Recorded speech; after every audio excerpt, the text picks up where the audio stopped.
Hey, what's up, everybody? It's GleeCon, and I'm here again, bringing you another episode of Lore of Warcraft. Thanks so stinking much for tuning in. What is it that you've tuned into? Well, this show, Lore of Warcraft, we try to cover every little piece of the World of Warcraft universe. Check out the previous episodes if you want to see, because that expands to everything, all the games and stuff, but we also do the side lore. We try to get at least one per week in. And the side lore today is the fourth part. It's actually technically the fifth part in a video series called The Burdens of Shaohao. Chronologically, which is why we're doing it now, it takes place about the time or slightly preceding the time of the War of the Ancients. It obviously didn't come out in our life until right about Mists of Pandaria was about to drop, but that's not how we're basing this show. All right, so we're going to talk about it. We're going to watch it together and kind of pause, and I'm going to ruin it for everybody. So if you want to watch it without being interrupted by me, I suggest going ahead and looking it up on YouTube. If not, you can enjoy it with me. I've never watched it, so let's see.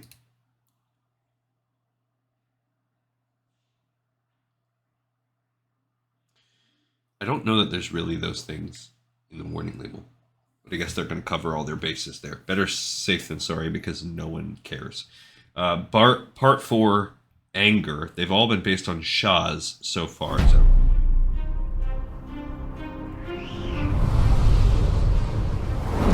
Great art, great voice acting. The last Emperor of Pandaria faced a terrible fortune. A burning legion set to tear the world asunder.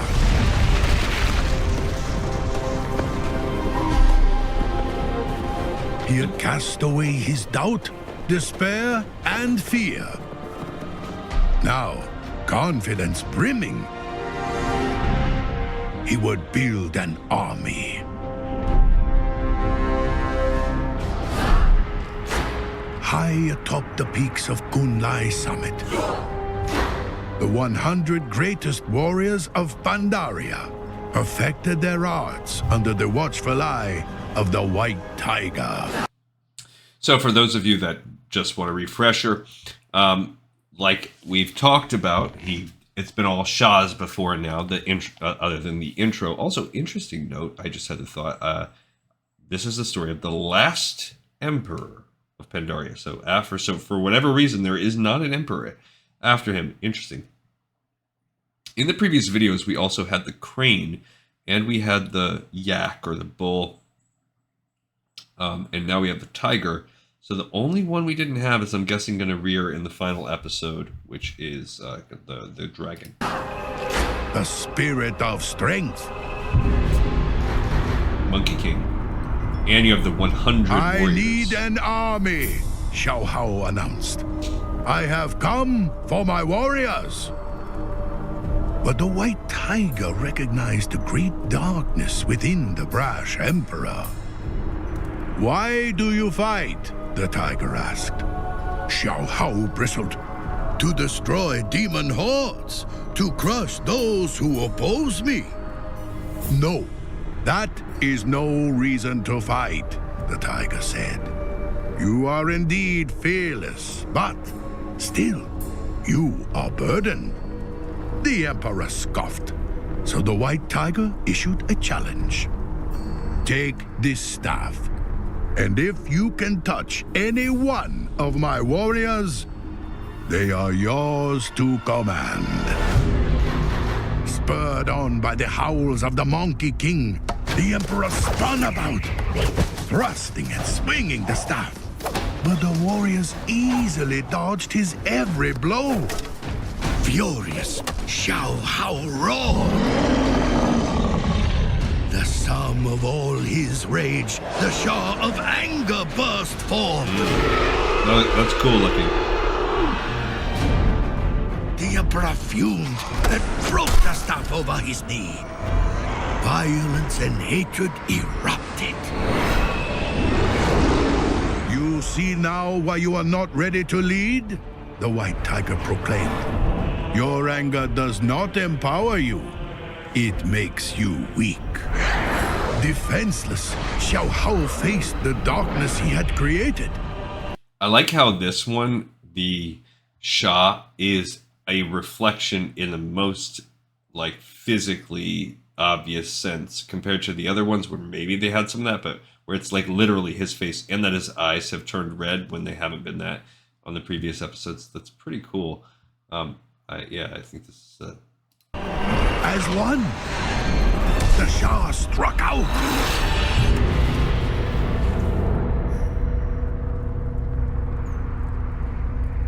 But as the smoke cleared, the Emperor stood, unharmed.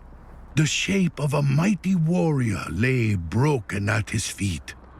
A warrior who had paid the ultimate price to save his emperor. but he touched one. Says he gets him on this. Shaohao's heart swelled as he knelt humbly before the white tiger. My rage exacted a heavy toll, the Emperor said. A single sacrifice has shown me the power of fellowship, of love, of peace. The white tiger nodded. Again, I ask, why do you fight? For home and family, Shaohao replied. For the people I protect. For them, I would give my final breath. Thank you, White Tiger. Relieved at last of all his burdens, the Emperor rose. Come, Monkey King. We must go to the heart of Pandaria before all is lost.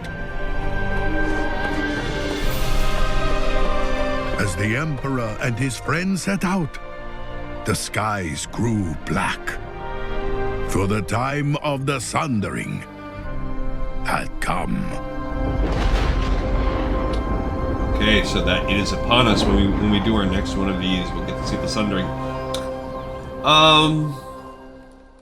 Alright, so I've generally been pretty glowing about this series.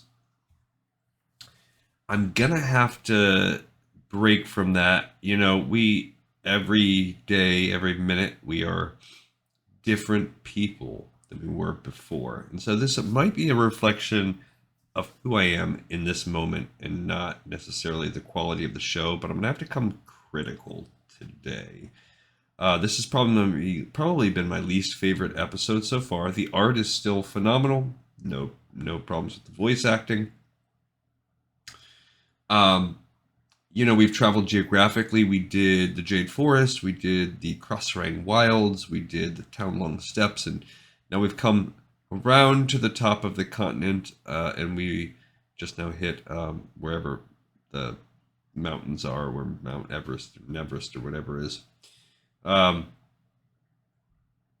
I feel like they forced this one, that they're trying to fit these ways, and we broke with the theme where we did not learn from the land this time. We learned from the people, which I like it in a sort of a Captain Planet, the fifth ring is heart, womp kind of thing.